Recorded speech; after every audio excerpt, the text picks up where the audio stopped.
What are you both doing in there? Why is this door locked?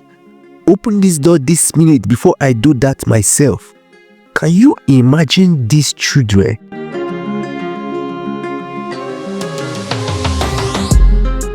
In a quiet town called Enugu, two families lived in the same compound, Mr. James and his wife, Mrs. Gloria, with her only son.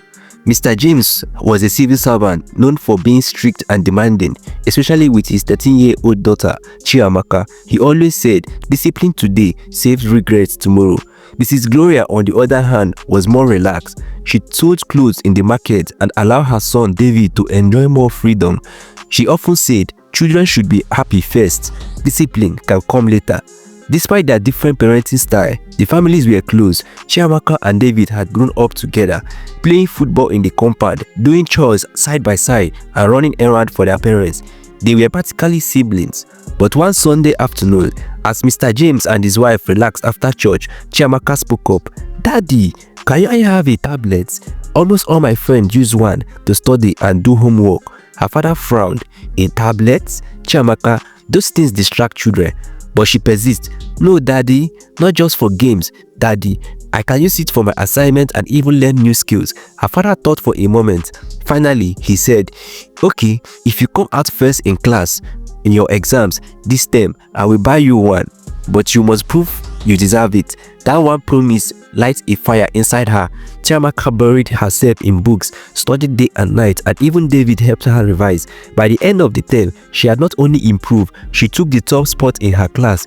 True to his words, Mr. James bought her a shiny new tablet. It was sleek, filled with exciting apps, and connected to the internet. Chiamaka was thrilled. David was just as excited. At first, they used it for schoolwork. They watched science videos, solved math problems, even learned songs. But soon, curiosity took them in another direction. One afternoon, while exploring, David stumbled on a site that wasn't for children. "What's this?" he asked, showing Chiamaka. At first, she wanted to ignore it, but curiosity won. They tapped. What they saw left them confused and uncomfortable. It wasn't for their age, it wasn't for them, but something about it drew them back. Before long, the tablet became their secret world. Each time their parents were busy, they locked themselves in and watched more. The playful laughter that once echoed in the compound was gone. They avoided chores, stopped playing outside, and became more secretive. Weeks turned into months. The more they watched, the more it affected their friendship. They started acting out things they didn't fully understand. At first, it seemed like a game, but soon it led to argument, shame, and guilt. Then one fateful day, as they hid in their room with the tablet, they heard a knock.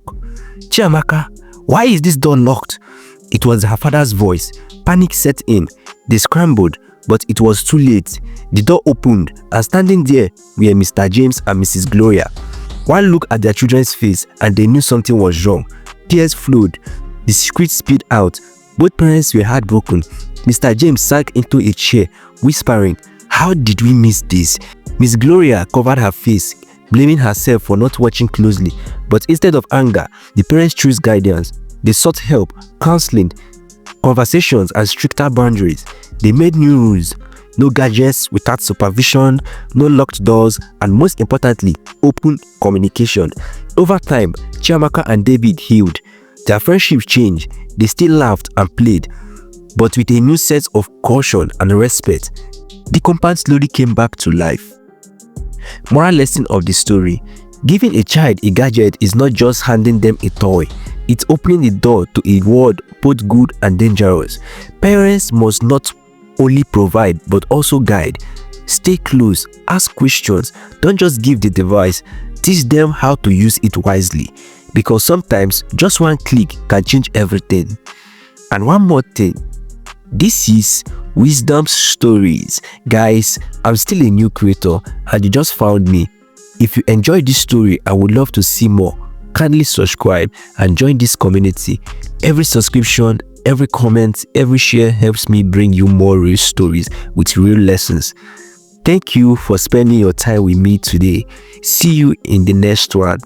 Bye.